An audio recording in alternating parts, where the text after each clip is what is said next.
जय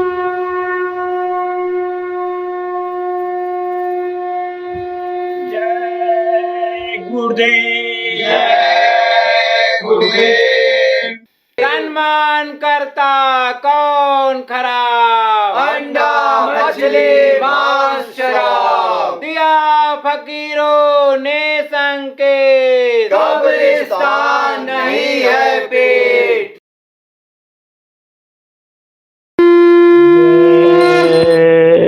गुरुदेव दाता सबके ये कही सदा रहे गुरुदेव, तुमको लाख प्रणाम है, सतगुरु जय गुरुदेव।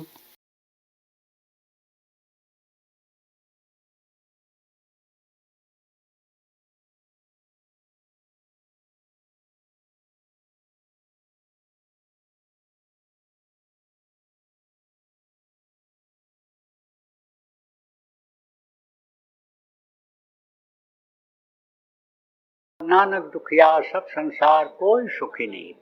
अभी यहाँ हाथ उठवाया जाए कि कोई ऐसे हो इसमें तो बताओ 2 साल के अंदर किसी के यहाँ बीमारी घर में नहीं हुई, तो सच पूछो तो कोई हाथ नहीं उठाओगे।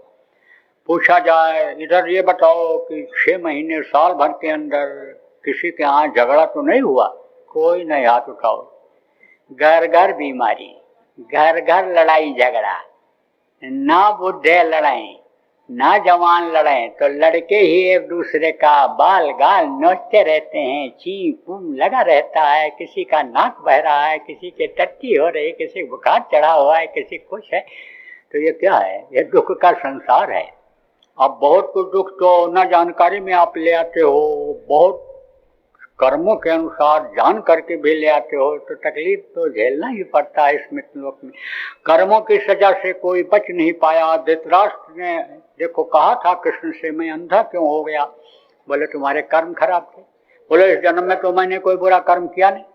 बोले पिछले जन्म में? अरे बोले 100 जन्मों का मुझे याद है, मैंने कोई बुरा कर्म नहीं किया। तब कृष्ण बोले और पीछे देखो, 106 जन्म के पीछे जो बुरा कर्म किया था उसकी वजह से उनको अंधा होना पड़ा। तो कर्मों की सजा भोगनी पड़ती है। अब उन कर्मों की सजा को काटने के लिए नियम बना दिया गया, सेवा करो।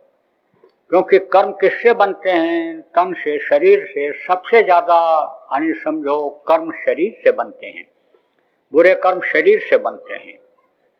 तो शरीर से सेवा करोगे तो शरीर से कर्म कटेंगे। धन से भी बुरे कर्म बन जाते हैं, जान में भी बन जाते हैं, अनजान में भी बन जाते हैं। आप ये समझो जैसे किसी ने भीख मांगा और आपने दया कर दिया कि भाई गरीबों की मदद करनी चाहिए, गरीब है बेचारा, है नहीं गरीब, मुर्ग मुसल्लम खाता है और बढ़िया मोटे गद्दे पर सोता है, कूलर लगाए हुए, कपड़ा बदल करके फिर वहां उस घर में जाता है आराम करने के लिए। लेकिन वेश बना लिया, उंगली में लपेट लिया, क्या लपेट लिया, यही जो पट्टी बांधते हैं डॉक्टर लोग, और थोड़ा सा रंग फंग लगा लिया, मालूम पड़ा कोई कोढ़ी है और दे दिया। और फिर रात में गया, मुर्गा काटा, बकरा काटा, भैंसा काटा, तो अनजान में पाप के भागीदार बन गए। आप ये समझो ऐसे अनजान में पाप के भागीदार बन जाते हो, कुछ जान के भी पाप कर देते हो। मान सम्मान के लिए, शरीर के सुख के लिए, इंद्रियों के सुख के लिए पाप कर बैठते हो, पैसे से पाप कर डालते हो। तो पैसा रुपया भी इसीलिए खर्च कराया जाता है, अच्छे काम में इसीलिए लगवाया जाता है, ये कर्म जो बने हैं खत्म हो जाए। तो देखो प्रेम, लक्ष्मी खुश होती है और लक्ष्मी रुक तो जाती नहीं है जब यानी समझो अच्छे काम में लगाया जाता है। लेकिन जब ज्यादा हो जाता है तब आदमी को लालच बढ़ जाती है, तो 99 के चक्कर में पड़ जाता है। और फिर 99 का 100, 100 का 1000, लाख जब आ जाता है तब फिर पहले जैसा नहीं कर पाता है। पहले तो कहता था गुरु महाराज के जमाने की बात बता रहा हूँ, पहले कहता था कि गुरु महाराज एक का 10 देंगे। और दिया भी गुरु महाराज ने। जो संत होते हैं किसी का एहसान नहीं रखते हैं, एक गिलास जो पानी भी पिला देता है उसका भी अदा कर देते हैं। जो जिसकी इच्छा लेकर के आता है संतों के पास, जिस तरह की सेवा करता है इच्छा लेकर के, उसकी वो इच्छा पूरी कर देते हैं। लेकिन दुनिया की जो इच्छा लेकर आता है वो आध्यात्मिक विकास नहीं कर पाता। एक दिन उसकी भाव भक्ति भी खत्म हो जाती है, गुरु की मर्यादा भी खत्म हो जाती है, गुरु की बातों पर विश्वास खत्म हो जाता है। एक दिन तो फिर पक्का दुनियादार हो जाता है। तो आपको समझने की जरूरत है कि गुरु महाराज भी नहीं रखते थे तो अदा करा देते हैं। आप ये समझो लक्ष्मी तो आ जाती हैं, रुक जाती हैं, लेकिन ज्यादा हो जाती हैं। जब नियत खराब हो जाती है कि जो हमको निकालना चाहिए नहीं निकाल पा रहे हैं, तो फिर क्या होता है, वो लक्ष्मी फिर चली जाती हैं, गलत कामों में चली जाती हैं।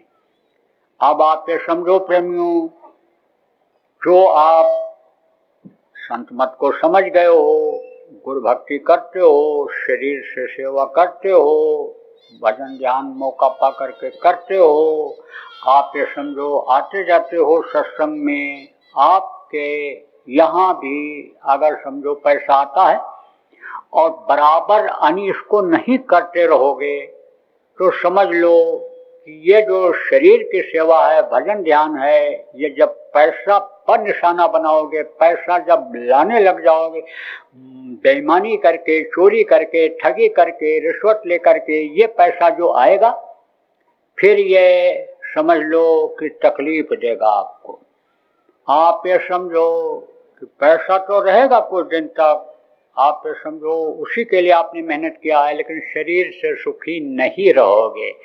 दशवांश तो आप खर्च भी कर दोगे, लेकिन शरीर से सेवा नहीं करोगे तो शरीर के पाप नहीं कटेंगे।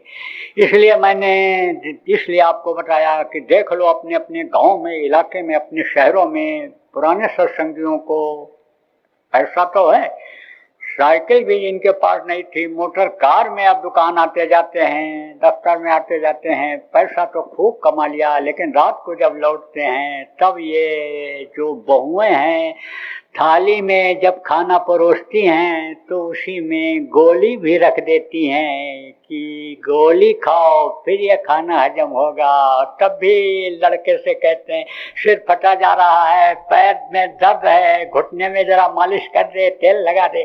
तो कष्ट झेलना पड़ता है शरीर से। और मनसा पाप जो कर बैठते हैं, मन से सेवा नहीं करते हैं, उनका मन विचलित रहता है, किसी काम में टिकता नहीं है, निर्णय नहीं ले पाते हैं, अच्छे बुरे का ज्ञान नहीं हो पाता है, सोते रहते हैं, नींद नहीं आती है। आप ये समझो मानसिक कष्ट होता है। इसलिए तन मन धन 3 तरह की सेवा का विधान बनाया गया कि जिससे आदमी इस मृतलोक में, इस दुख के संसार में रहते हुए भी उस तरह से रहे जैसे कीचड़ में कमल खिला रहता है, जैसे कांटों में गुलाब खिला रहता है। इस तरह से समाज में रह करके और अपना काम बना ले। अपना काम क्या है, किस जीवात्मा को परमात्मा तक पहुंचाना, जीवात्मा को मुक्ति मोक्ष दिलाना। तो प्रेमियों, ज्यादा समय आपका नहीं लूंगा, आपको जो पुराने लोग हो याद दिलाऊंगा कि आप लोग भजन ध्यान सुमिरन जो गुरु महाराज ने बताया है या उनके जाने के बाद आपको बताया गया है, आप लोग बराबर करते रहो। और साप्ताहिक सत्संग और रोज का ध्यान भजन का जो कार्यक्रम आपका इस समय पर चल रहा है उसको चलाते रहो। जहाँ नहीं चल रहा है वहाँ पर आप इकट्ठा होकर के लोगों को ध्यान भजन कराओ, समझाओ, परमार्थी काम करो।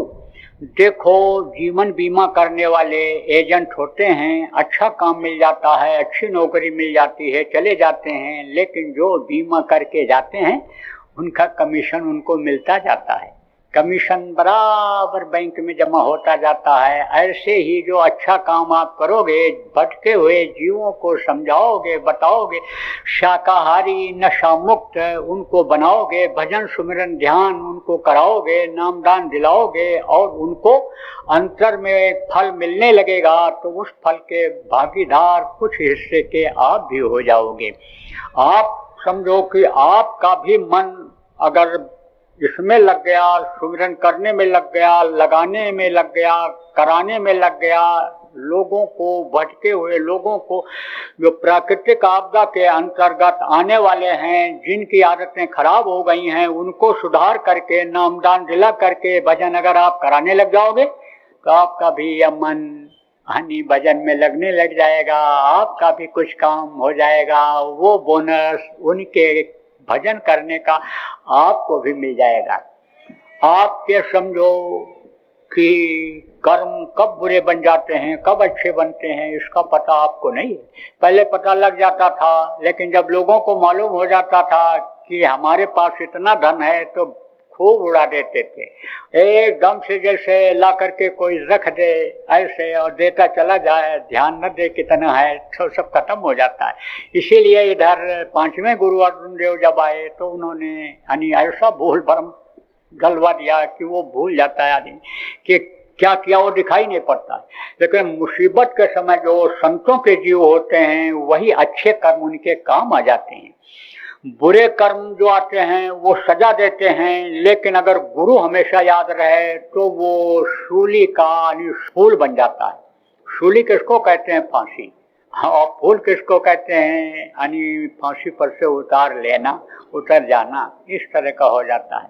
तो आप ये समझो प्रेमियों कि बराबर आदत डालो लोगों की भजन ध्यान सुमिरन करने कराने की, और मन आपका शांत रहे। या इधर उधर से आपके पास जो आपके मेहनत का नहीं था आ गया है धन, उसको खिलाने पिलाने में, गरीबों के मदद में आप खर्च करो। असहायों को खिलाने में, असहायों की मदद करने में आप मदद करो। देखो प्रेमियों, असहाय किसको कहते हैं? जिसका सहारा नहीं होता है। जब नोटबंदी हुई और करोड़पति लोग मुंह देखते थे, जो चाय पीने के लिए जाते थे दुकान पर कि हमको चाय भी पिला देता, नाश्ता भी करा देता, नोट रखे हुए हैं 1000 रुपये 500 रुपये का, लेकिन बंद हो गया, कोई कीमत नहीं रह गई। आप समझ लो प्रेमियों। अभी जब लॉकडाउन लगा तो अच्छे अच्छे लोग लेकिन भूखा रहने लग गए, तो उनको रोटी खिलाना, असहायों को रोटी खिलाना, आप ये समझो ये पुण्य का काम हुआ करता है। तो वो काम जो आपने शुरू किया था पिछले लॉकडाउन से और अभी तक कर रहे हो, रोटी खिलाने का, पानी पिलाने का, ये काम भी बराबर आप करते रहो। इससे ये जो कर्म आपके ग्रह शास्त्र में बन जाते हैं, इससे ये कर्म यानी कटेंगे। कर्म जब कटेंगे तभी मन साफ होगा, नहीं तो मन लगेगा नहीं भजन में। तो ये भी काम आप सब लोग करते रहो। अभी हमने देखा कि बड़े बड़े अधिकारी या बड़े बड़े सेठ साहूकार भूखे तो हैं, कुछ ऐसे भी होते हैं जैसे बताया ना, घर घर झगड़ा। अब घर में औरत से लड़ गए, झगड़ते समय अन्य औरत ने खाना नहीं दिया और दफ्तर का टाइम हो रहा है, भाग करके आ गए, अब टेबल पर बैठे हैं, भूख तो लगी है, लेकिन रोटी बांटने के लिए गुलाबी कपड़ा पहनकर प्रेमी गया तो रोटी कैसे लें? हम अधिकारी हैं, हम तो बड़े सेठ साहूकार बड़े, और थोड़ा सा नाश्ता दे दो। आइसक्रीम खूब चलती है, बनवाना शुरू कर दिया। कहाँ पर? उज्जैन में। नमकीन भी हमने कहा बना के बांटो सब जगह। अभियान ऐसा चल रहा है, लड़के सीख रहे हैं। वहाँ दुबई में भी बट रहा है, भोजन भी बट रहा है, नाश्ता भी बट रहा है, अमेरिका में बट रहा है, आपके समझो कि सिंगापुर में बट रहा है, आपके मॉरिशस में बट, सब जगह बांट रहे हैं लोग, खिला रहे हैं लोग। हांगकांग में, चाइना में, आपके समझो कि श्रीलंका में भी, और आपके समझो कि ऑस्ट्रेलिया में, सब जगह जहाँ जहाँ मैं गया हूँ, जहाँ प्रेमी हैं सब बांट रहे हैं।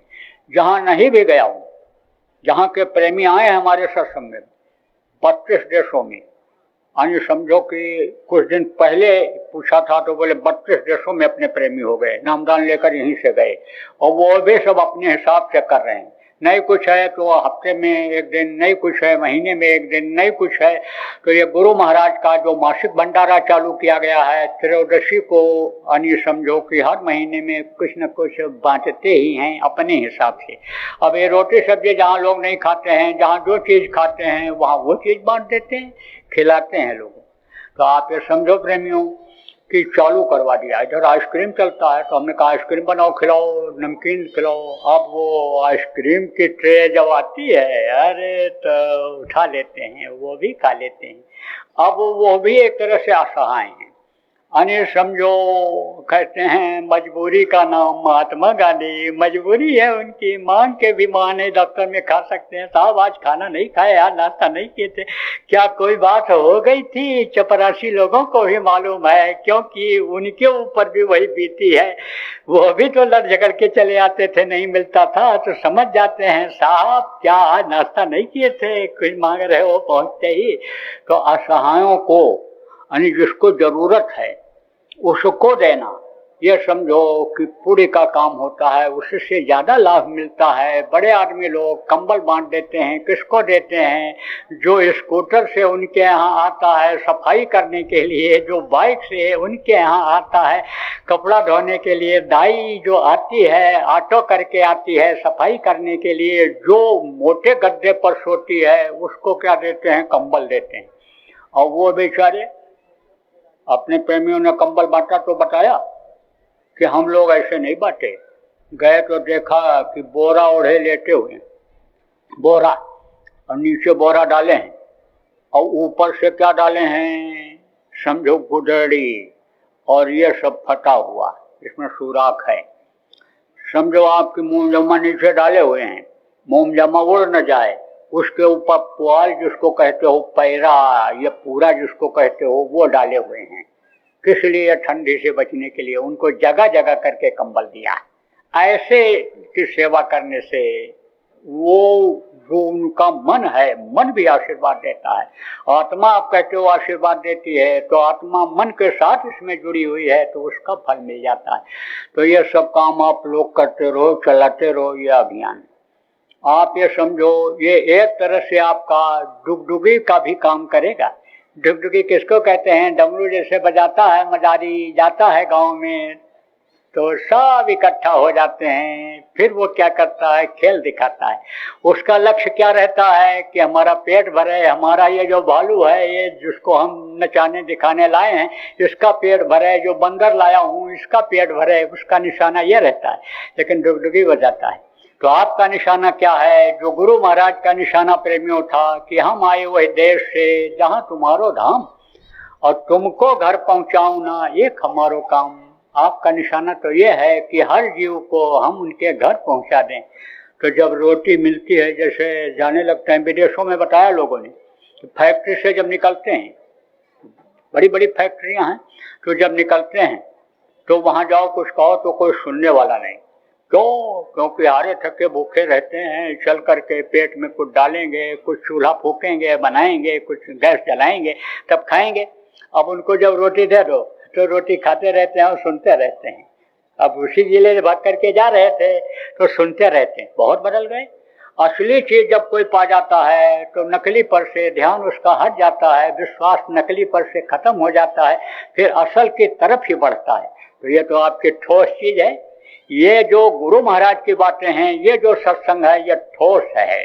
ये बात यहाँ भी काम आती है और ये बात वहाँ भी काम आती है। एक दृष्टांत याद आ गया, सुना दें आपको।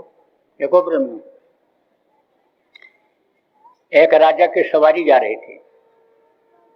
तो राजा के राज्य में आप समझो कि महात्मा रहते थे। तो महात्मा कोई दिखावे का काम नहीं करते हैं और न राजा फाजा के यहाँ जाना पसंद करते हैं, क्योंकि कहा ना, राज द्वारे सार जन, तीन बात को जाएं, क्या माया, क्या मीठा, क्या मान।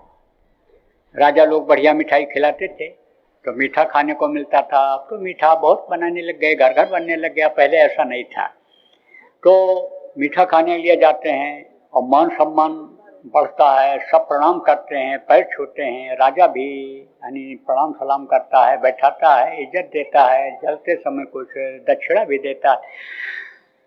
तीन बात को जाए, क्या माया, माया माने पैसा, रुपया पैसा, क्या माया, क्या मीठा, मीठा खाने के लिए, और क्या मान, मान माने सम्मान इज्जत के लिए। तो लाभ और मान क्यों चाहे, पड़ेगा फिर तुझे देना। लाभ खूब चाहते हो, तरह तरह से छल कपट करके कमा के ले आते हो, इलेक्शन जीत के आ जाते हो, लेकिन एक दिन फिर गद्दी से उतर जाना पड़ता है। ये धन भी बाढ़ के पानी की तरह से है, जब आने लगता है तो खूब आता है, चला जाता है। तो जैसे एकदम से बाढ़ घट जाती है, ऐसा हो जाता है। तो जो इस चीज को समझ जाता है इसके पीछे नहीं पड़ता है। तो महात्मा इसके पीछे नहीं पड़ते हैं।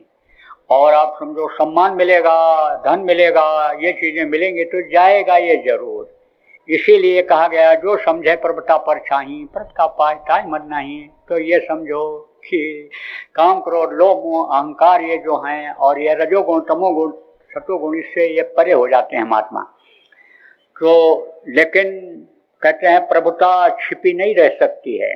देखो बादल के अंदर सूरज रहता है लेकिन रात जैसा अंधेरा नहीं रहता है, रोशनी जरूर कुछ न कुछ रहती है और ये उम्मीद रहती है कि दिन है और अभी बादल हटेगा तो सूरज निकल आएगा। ऐसे प्रभुता छिपी नहीं रह सकती है। तो महात्मा का नाम तो राजा के पास पहुंची जाता था कि बहुत से लोगों का भला हो रहा है। राजा भी खुश हो जाता था कि भाई हमारी प्रजा को फायदा हो रहा है। गर्व था उसको कि हमारे राज्य में भी इस तरह के महात्मा हैं कि जो बहुत लोगों का भला करते हैं।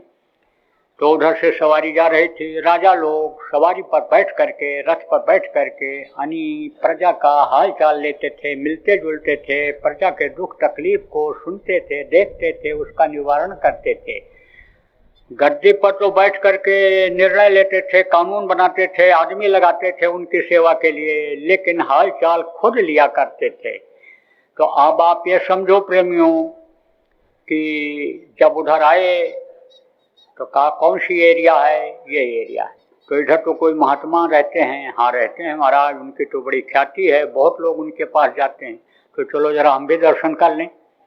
तो उधर से निकल रहे थे तो महात्मा को जब पता चला राजा आ रहा है तो घर से अपनी कुटिया से बाहर निकले और मिट्टी इकट्ठा किया, ढोल, और ऐसे ऐसे ऐसे ऐसे ऐसे ऐसे बनाने लग गए। तो राजा जब वहाँ पहुँचा तो कहा महात्मा जी कहाँ हैं? तो किसी ने कहा वो उधर बैठे हैं, वो देखो। कहा ये कौन महात्मा है? अरे ये तो लड़के आने समझो की तरह से ये घर घरौंदा बना रहे हैं, खेल रहे हैं, ये कौन महात्मा है? कहा गया ना महात्मा तो अपने हर स्वभाव में आ जाते हैं, क्योंकि उनको बच्चों को भी आकर्षित करना रहता है, जवानों को भी, बुढ़ों को भी असली बात बतानी रहती है, उन्हीं के बीच में रहना पड़ता है। आप ये समझो तब यानी वो उनको संस्कार दे पाते हैं। यानी समझो कि ऐसे ऐसा भी इतिहास तवारीख मिल रहा है कि गए और पहचान नहीं पाए। इन्हीं दादू महात्मा को अन्य लोग नहीं पहचान पाए। अन्य उधर से ये गंजे थे तो आ रहे थे, दादू महात्मा हुए, संत हुए हैं यहाँ पे राजस्थान में, तो उधर जा रहे थे वो गुरु करने के लिए। तो वो गंजे थे, छोटे कट के थे, आ रहे थे तो कहा रे गंजा दिखाई पड़ गया, अशुभ हो गया, ऐसे ऐसे ऐसे मार दिए, ठोकर मार दिया, ऐसे कुछ नहीं बोले, चले गए। जब वहाँ पहुंचे कहा महात्मा जी कहाँ हैं, दादू कहाँ हैं? तब लोगों ने कहा आप बैठो अभी आते हैं, कहीं गए हैं। जब वो आए अंदर तो बोले ये महात्मा, अरे बोले बड़ी गलती हो गई, हम तो इसको ठोकर मार करके आए। आप ये समझो ऐसे निजामुद्दीन जिनके नाम से वहाँ पर आप ये समझो वो बना हुआ है, उनके साथ भी ऐसा ही हुआ था। ऐसा बच्चों के साथ में ऐसे खेलते रहे। आप ये समझो कहे ये क्या हमको नामदान देंगे। लेकिन जब इच्छा जगी हुई थी मंत्र लेने की, नामदान लेने की, तो घर में गए और पक्की दाढ़ी और छुट्टी पड़ा हुआ शरीर बना करके और फिर उसी बच्चे के रूप में आ गए। बोले देख अब तेरे मुर्शिद बनने के लायक बन गया। तो ऐसे समझो आप प्रेमियों कि सबके बीच में उनको रहना होता है, इसलिए वो उसी स्वभाव में आ जाते हैं। काम सबका करना होता है, इसलिए उसी स्वभाव में आ जाते हैं। दादा गुरु ने तो नामदान भी नहीं दिया। एक आया था सेठ, पूछता हुआ दादा गुरु के पास, गुरु महाराज के पास। तो गए, घर में जब देखा आते हुए तो गुडड़ी की कोट रखते थे वो पहन करके आ गए और ऐसे बैठ गए। हाँ वो देखा, देखता रहा से नीचे से ऊपर तक और फिर लौट पड़ा। तो गांव वालों से पूछा था महात्मा का घर किधर है? बोले उधर है, चले जाओ, पंडित जी करके मशहूर हैं वो, चले जाओ उनका घर है, वहाँ है। जब लौटने लगा तो लोगों ने कहा क्या हो गया, कहाँ गए थे? बोले गए तो थे नामदान लेने, लेकिन हमको जचे नहीं, अच्छे नहीं लगे। अब वो तो देख रहा था बढ़िया मसनद लगी होगी और मोटा सा शरीर, भीम का शरीर होगा और चौर ढलाने वाले और वो सब साधन सुविधा संपन्न और वो सब खाने पीने बढ़िया व्यवस्था होगी। अब चलो वहाँ पर तब हम वहीं रहेंगे आराम से, सेठों जैसी कदर होगी, फिर नामदान लेकर के चले आएंगे। लेकिन वो चीज़ तो यहाँ रहती नहीं, संतों के पास दिखावे की कोई चीज़ होती नहीं है। तब जब चला गया तब लोगों ने पूछा, जो नज़दीक के शिष्य लोग थे दादा गुरु के, कि आपने ऐसा क्यों किया? बोले बड़ा कर्मी था, बड़ा कर्म लेना पड़ता। तो बोले आया था नामदान लेने के लिए, इच्छा लेकर के, इच्छा उसकी जगी थी, आपका जीव नहीं है। बोले संस्कार पड़ गया है, आएगा वो, लेकिन एक बार में ठीक नहीं था, करता नहीं, बता देने पर भी नहीं करता, उसके कर्म आ जाते, आदत उसकी जो बनी हुई थी जल्दी छूटती नहीं, जो सफाई भी होती वो फिर गंदी हो जाती आदत की वजह से, इसलिए नामदान नहीं दिया। तो संस्कार तो डालते हैं, लेकिन नामदान तो समझो पहले के समय में परख करके साफ करके तब दिया करते थे। एक जन्म प्रथम जन्म गुरु भक्ति का, दूसरा जन्म में नाम दूसरे जन्म में दिया करते थे। वो तो गुरु महाराज दयालु ये बोले कि हम ये चाहते हैं कि जो पौधा लगाओ उसका फल भी तुम खाओ, इसी जन्म में नामदान ले करके भजन करके तुम पार हो जाओ। ऐसे सबरत गुरु, ऐसे दयालु गुरु हमको आपको प्रेमियों मिले कि जिन्होंने इसको आसान कर दिया, सरल कर दिया और जीवों पर दया की बरसात करना शुरू कर दिया। तो महात्मा जी ऐसे बना रहे, तो गया, प्रणाम तो किया और कहा महाराज ये क्या कर रहे हो? बोले ये घर बना रहा हूं। घर? हाँ हाँ राजा महल बना रहा हूं, महल। तू बनवाएगा? बनवा ले महल, बहुत कीमती महल है तेरे लिए, तेरे लिए बहुत कीमती है। अरे कितनी कीमत का है? वो तो रुपया पैसा कीमत यहाँ का लगाता था, हम महात्मा जी तो वहाँ की कीमत लगाते थे ऊपर की। तो वो तो बेश कीमती ऊपर की, ऊपर अगर जगह बन जाए, ऊपर अगर महल बन जाए तो वो तो बेश कीमती होता है, उसकी कीमत नहीं लगाई जा सकती है। जहाँ रुपया पैसा धन दौलत ये खत्म होता है, वहाँ से आध्यात्मिक धन की शुरुआत होती है। दुनिया की विद्या जहाँ खत्म होती है वहाँ से आध्यात्म विद्या की शुरुआत होती है। लेकिन राजा समझा कि रुपए की ही बात कर रहे हैं, तो कहा कितने टके का है? टका चलता था उसमें, टका कहते थे, बंगाल में अब भी टका रुपया पैसा को कहते हैं। कहा कितने टके का है? अरे लाख टके का है, ले ले, तेरे लिए कोई बड़ी बात नहीं है, बहुत है तेरे पास, ले ले। राजा कुछ नहीं बोला, चला गया। रानी आ रही थी उधर से, रानी ने भी प्रणाम किया। रानी समझती थी औरतें धार्मिक होती हैं, इन पर माया का पर्दा ज्यादा होता है। माया किसको कहते हैं? रुपया पैसा का। रुपया पैसा की लोभी लालची ज्यादा होती है, मोह ज्यादा होता है। अगर ये मोह और लालच इनका हट जाए तो बहुत जल्दी तरक्की इनकी हो जाए, जीवात्मा की खूब भजन बनने लग जाए। लेकिन इतना मोह में जकड़ जाती हैं, इतना धन का लोभ हो जाता है, इतना घर मकान धन संपत्ति और इसका लोभ हो जाता है कि ये बस उसी में दिन रात फंसी रहती हैं और सेवा भी नहीं हो पाती सच्चे भाव से, और घर में साधक पति भी नहीं मिलते हैं कि उनकी सेवा करके ये पार हो जाएं। इसलिए पार होने का चांस सब खत्म होता जा रहा। तो धार्मिक थी रानी, रानी ने भी प्रणाम किया और पूछा महाराज क्या कर रहे हो? अरे रानी महल बना रहा हूँ। महल? महाराज कैसा महल? अरे महल बड़े काम का ये बना रहा हूँ, ले ले। तेरा राजा तो लाख टका सुनकर भग गया, लाख टके का मकान, तू बनवा ले महल, बनवाना चाह तो समय है। तो रानी ने हुक्म दे दिया कि इनको लाख टका दे दिया जाए। महात्मा जी को प्रणाम किया, कहा महाराज ठीक है, हमारा मकान बना दो। चले गए, राजा चले गए, महात्मा भी अपना, उनका काम तो हो गया। जैसे चारा डाल दो ना, तो एक दिन कबूतर को चारा डाल दो तो फिर कबूतर वहाँ आते रहते हैं।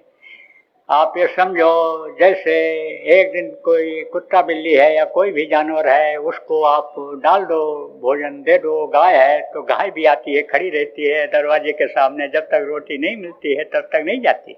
ऐसे चारा डाल दिया। महात्मा का जो चारा है बेकार नहीं जाता है, वो कभी न कभी बीज उनका अंकुरित होता है। वो ऐसा शिकार नहीं करते हैं कि जो बेकार जाए। जैसे शेर का शिकार होता है, शेर का शिकार बेकार नहीं जाता है। नवे नवे भगवान तरा, नवे नवे भगवान, अब ये तीनों बहुत में चीता चोर कमान। लेकिन जो आप समझो चोर निशाना बना लेता है, नहीं कुछ पाता है, तो दरवाजे पर फटी पुरानी चप्पल ही पड़ी रहती है, उठा के ले आता है। ये चोरी का निशाना बना के जाता है तो कुछ न कुछ ले आता है। धनुष जो झुकता है उससे तीर निकलती ही निकलती, जितने झुकता जाएगी झुकेगी उतने दूर जाएगी, उतने बढ़िया शिकार करेगी। ऐसे शेर है, ऐसे महात्माओं का शिकार होता है। शिकार का मतलब जीवों को अन्य समझ लो पकड़ लेना, अपने वश में कर लेना, अन्य समझो मार डालना नहीं होता है। शिकार का मतलब ये नहीं होता है। यहाँ तो शिकार को मार डालना कहते हैं, वहाँ ऐसा नहीं होता है। तो अब आप ये समझो कि चले गए महात्मा भी अपनी कुटिया में चले गए, राजा भी चला गया। तो राजा जब सोया तो देखा सपना कि जमदूत हमको निकाल रहे हैं और मैं बहुत रो रहा हूँ, चिल्ला रहा हूँ और पकड़ रहे हैं और मैं भाग रहा हूँ, झुलसा रहे हैं, हथौड़ी मुगदर से मार रहे हैं, जंजीर लिए हुए हैं, रस्से में बांध करके फिर ले जा रहे हैं। बहुत दूर ले गए, बहुत तेज उठता हुआ मैं गया वहाँ और पेश हो गया एक दिव्य पुरुष के सामने, जो बहुत ही देखने में सुंदर है, देखने में आने समझो अच्छा कपड़ा पहने हुए है। उसके सामने पेश किया और उसके बगल में बैठे हुए चित्रगुप्त जो उसके मंत्री हैं वही हिसाब करते हैं। तो राजा ने बताया कि मेरा हिसाब ऐसे पूरे जीवन का बहुत जल्दी से हो गया और ये हुआ कि इसके पूरे कर्म ज्यादा हैं। राजा धार्मिक पहले के समय में हुआ करते थे, हिंसा हत्या नहीं करते थे, दयालु होते थे। समझो राजा का स्थान जैसे माँ का स्थान होता है, माँ सभी बच्चों को रोटी खिलाती, पानी पिलाती है, सेवा करती है, ऐसे ही राजा सेवा किया करते थे। तो धार्मिक था राजा। तो समझो कि ये हुआ कि इनको थोड़ी देर के लिए अभी विश्राम दे दिया जाए, फिर इनको कर्मों की सजा दी जाएगी। तो उनको कर्मचारी वहाँ के जिनको जमदूत कहते हैं लेकर के गए, ऐसे रास्ते पर ले जा रहे थे। एक तरफ बढ़िया मकान बने हुए थे, महल बने हुए थे, तख्तियाँ उस पर लगी हुई थी, जिनके नाम के तख्तियाँ लगी हुई थी। राजा पढ़ता जा रहा था, सोच रहा था भाई मैंने भी बड़ा पुण्य काम किया है, बहुत अच्छा किया है, मेरा भी मकान बना होगा। लेकिन अब आप पे सोचो कि बाप दादे की कमाई या मिली हुई कमाई को अगर कोई परमार्थ में खर्च करता है तो फिर उसको लाभ होता है, खुद को लाभ नहीं होता है। अपनी मेहनत की कमाई जो खर्च करता है लाभ उसको मिलता है। ये जो कर्मचारी हैं जिनको रुपया पैसा दे दिया जाता है, बैंक के जो अधिकारी हैं, कर्मचारी हैं कि तुम खर्च करो, इनको भी डोनेशन देने का, दान देने का अन्य अधिकार प्रेमियों होता है। लेकिन उसका जो असल में लाभ मिलता है उनको नहीं मिलता है जो दान देने वाले होते हैं। कहता है दाता केवल सदगुरु, देते माने हाथ देते वो हैं, गुरु जैसे देते हैं, सदगुरु परमपिता देते हैं, वो देते हैं सबको। ऐसे मोदी सब संसार कहा। मोदी किसको कहते हैं? राजा लोग रुपया पैसा दे देते थे और वो खर्च करते थे, वो बांटते थे, वो मोदी होते थे। लेकिन धन किसका होता था? राजा का होता था। ऐसे ही समझो कि लाभ किसको मिलता है? जो देता है। तो राजा को कौन देता है? प्रजा अपनी मेहनत की कमाई देती है, टैक्स के रूप में देती है। तो वो फल जहाँ भी वो खर्चा करता है, चाहे अच्छे में करे चाहे बुरे में, तो उसका फल प्रजा को भी मिलता है और भाव उसके अच्छे रहते हैं राजा को, तो राजा को भी कुछ फल मिलता है। जय गुरुदेव। बाबा उमाकांत जी महाराज अपने ही प्रेमियों के सहयोग से संस्था द्वारा जनहित का कार्य करते हैं। किसी भी व्यक्ति, संस्था व सरकार से कोई भी चंदा, चुटकी व अनुदान नहीं लेते और किसी भी तरह का व्यापार भी नहीं करते। इसलिए आप श्रोताओं को बताया जा रहा है कि बाबा जी के नाम पर किसी भी प्रकार का धन मांगने वाले व व्यापार में प्रचार करने वाले लोगों से होशियार रहिएगा। आपसे यही कहना है कि सत्संग सुनो, समझो और अच्छा लगे तो मानो। आने वाली बीमारी तकलीफ़ों से बचने के लिए कुदरत व सरकारी नियम का पालन करो। आपके सुझाव के लिए व्हाट्सएप नंबर 9575600700। जय गुरुदेव, जय गुरुदेव।